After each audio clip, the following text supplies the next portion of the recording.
Every theater kid has a Wicked story.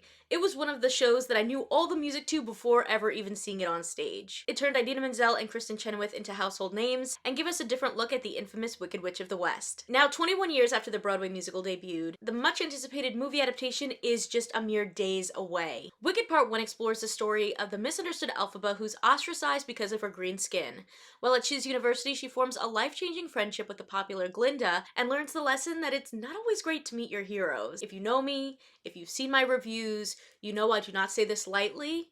Wicked is a masterpiece. The way Ariana Grande and Cynthia Erivo transform in these roles literally gave me chills. They make such strong and distinct acting choices that truly make these characters their own. And as someone who's seen the Broadway show, it was just so awesome to see because there's all these little details of things that they included that I think just take the story to another level seeing it on screen. I was absolutely blown away. Despite trying to come across as someone who doesn't care what other people think, Cynthia Erivo's Elphaba has so much vulnerability to her. There's this one moment that sticks out to me where Glinda calls her beautiful, and her reaction is just really heartbreaking because she doesn't see it, and you could see that it really hits her to hear someone say that. This is a woman who's had to put up a tough front and has never really felt confident or beautiful before, but is able to find those things in herself thanks to a really strong and beautiful friendship. And then Ariana Grande, oh my gosh, her Glinda is so layered. She's ambitious, she's self-centered, she's funny, she's dramatic, in all of the best ways. She really delivers such an impressive performance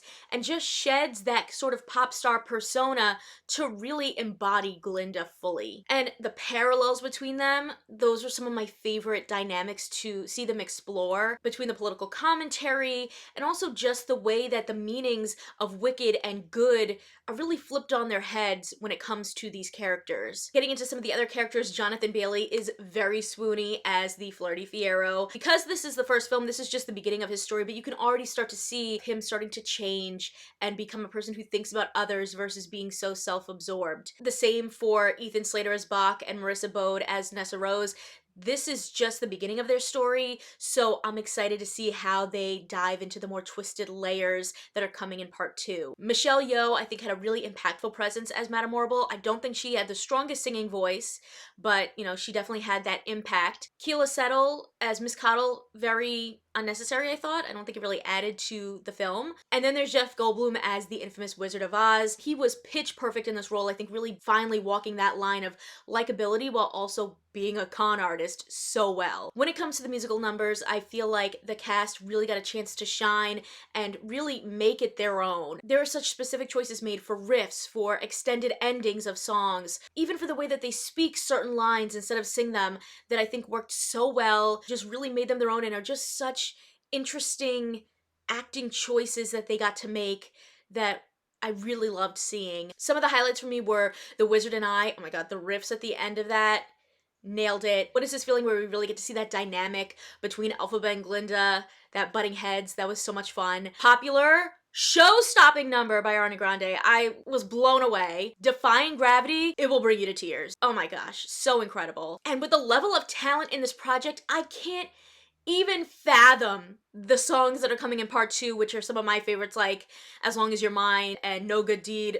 Oh my god, it's gonna be mind-blowing. The weakest link for me in Wicked has always been sort of the animal rights story. Even in the Broadway show, I was kind of like, alright. But I do think that they managed to get through it decently well to give Elphaba that sort of moral motivation that she needs. And while there has been criticisms of splitting the adaptation into 2 movies, I think it works. John M. Chu was able to spend a lot of time really building this world. It's so beautiful, it's so cinematic, it's so magical. We're really establishing the connections with our characters.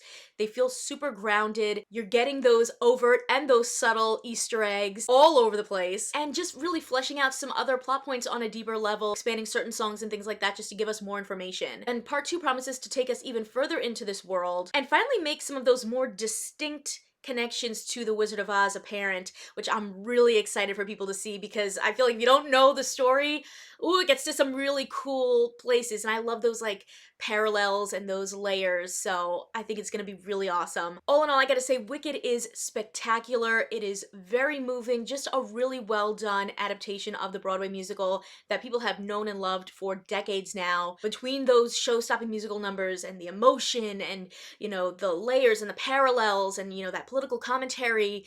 You have Cynthia Erivo and Ariana Grande literally disappearing as themselves and really transforming truly into our Glinda and Alfie, which I really think is an incredible feat that they were able to pull off and do it so beautifully. And John M. Chu Man, I loved In the Heights, I loved Crazy Rich Asians.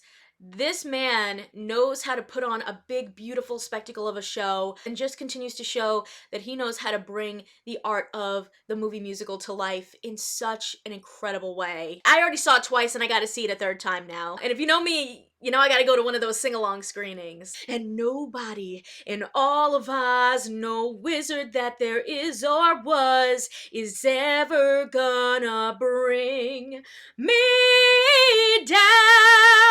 Bring me down. Oh.